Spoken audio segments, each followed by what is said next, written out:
Hey, Spencer Sutton here with Evernest, and I want to answer the question, should I do self-management or should I hire a property manager? Now, we think that's a great question.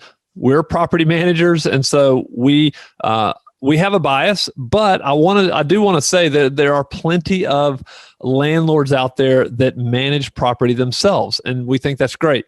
We're friends with a lot of them, and so but there are certain things you probably need to answer. Like there's questions you need to answer to say, am I willing to do this? Can I do this?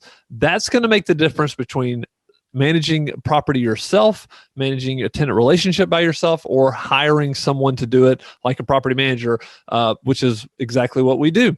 And so let's just dive right in. So the first thing you need to know, or you need to ask yourself, is do you have the energy and the time to show your property?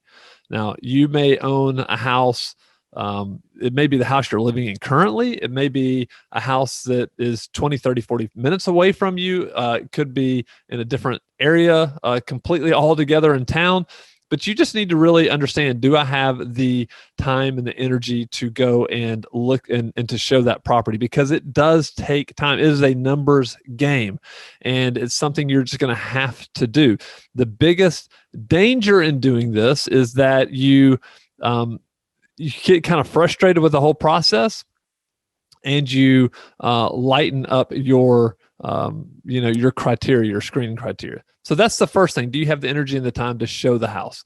Number two, do you have the expertise and the knowledge to screen a tenant properly, to underwrite a tenant? This is going to be a big deal. I mean, the person that you're placing in this property is a very, very, the most important part of the whole process. Now, I'm just going to tell you from my own personal experience. When I was a landlord, the first time I was a landlord, 2005, I started doing this myself. I was buying and selling houses, and I said, well, I can just handle it myself. I went out. I remember had a great house. I placed the tenant myself. I really relied on gut feeling more than anything. Well, wouldn't you know it, 6 months later, I wasn't getting paid, and I had to go through an entire eviction process. So this is before I was with Evernest. I knew of Evernest, so I gave that house to Evernest and said, I need you to find me a tenant. And they went out and found me a tenant. This tenant stayed with me for over 9 years. Now, that's an extreme case, right? I screened the tenant, used my gut feeling in a lot of cases, and I got an eviction. They screened the tenant and found one, and she stayed for 9 years in the property. You know, that's not going to happen in every case, but I can tell you it was a huge deal to me. I just realized that I could not do that. I didn't want to do it anymore. And so that was probably back in 2008 or 9 that I gave my properties to Evernest. So that's the second thing. Third thing is, can you handle maintenance requests? Are you going to get this taken care of quickly for people? Like the number one reason why tenants move out and leave houses when a lease term is up is because the owner wasn't taking care of the property well enough. They weren't responding to their requests. And so this is a big one. Do you have the ability to do that, to find good quality people to work with you, work for you, and get things taken care of in a timely manner? This is going to be very, very important. The fourth thing is really just fair housing laws. Like, you need to know fair housing laws, and you need to abide by them. All right. You need to follow them and make sure you don't break them. Just because you don't know what they are doesn't mean that you're not going to be held accountable for them. And so this is very, very important. We are trained in fair housing. We are getting updated all the time. I mean, things change in different municipalities. And so we always want to stay up to date on all that. So this is something you're going to have to do as well.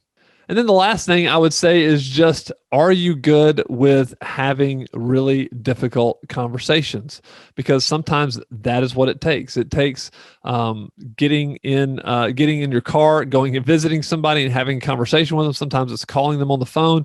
But really, when you're hiring a property manager, they're having all the difficult conversations on your behalf. You're probably not even aware of them. So that's one thing that I would also think about when you're considering self-management versus property management. So those are really the key issues. Listen, if you have any questions, we'd love to talk to you about it. We can give you a lot more insight. We'll be very transparent, very open with you, and tell you if, hey, it sounds like you need a property manager, or maybe you can do it yourself.